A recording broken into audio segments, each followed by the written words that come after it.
Of all the people in the Bible, David might be the most captivating and interesting character to study. David's story spans from 1 Samuel to 2 Samuel to 1 Kings. And while I will do my best over the course of this summer-long series to tell the whole story, I invite you to read along at home. If you've been in Bible study on Wednesday nights, you've already read through 1 Samuel together. So you can just pick up at 2 Samuel. And I invite you to do this because it will fill the gaps in nicely that we might miss on Sunday mornings.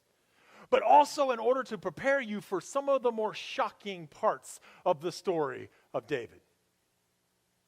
If this is the first time you've read the story of David all the way through, then you're going to learn that VBS left out an awful lot about the story. Now that they're making a streaming series, The Call of David on Amazon, if they continue to tell the rest of that story, that streaming series is going to have to be rated M for mature. Otherwise, they're going to have to leave out a lot as well. And so if all you know about the story of David is that he fought a giant, Goliath, and that he went on to become the king of Israel and was of the line and lineage of Jesus Christ, then gather round this summer, friends, because we have quite the story to tell. I think the story of David is so captivating and fascinating to me because during the course of his life, he had some great ups and some great downs. David is anything but a flat character.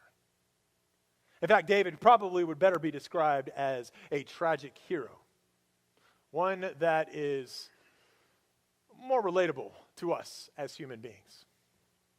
Of all the, quote, good guys in the Bible, David has some really bad guy stuff attached to him. No, there's a reason why VBS left out a lot of parts of the story. And if you do choose to read ahead this summer, and you come across something in this great epic story and think to yourself, man, is Pastor going to talk about that on Sunday morning? The answer is most likely yes. Now, trust that I will handle any sensitive subject with the care and reverence that is befitting a Sunday morning.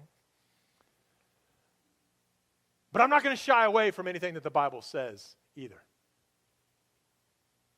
And that's because we need to know the whole story. Because it is the whole story that makes David's story so captivating.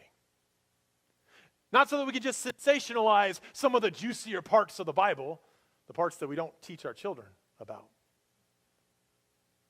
But so that we could come to know David's story in completion, and by the end, ask ourselves, do we still think David was one of the good guys?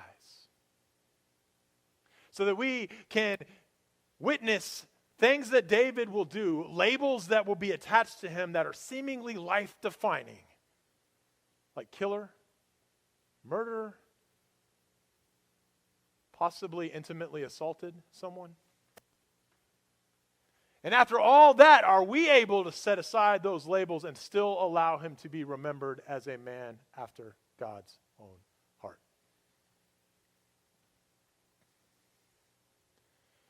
In our current culture today, we're ready to condemn people for far less than that, forever. And so how did history and tradition remember David in this way? But even beyond that, how did David get past these labels and allow himself to be forgiven by God? How did he get over the stumbles in his own life?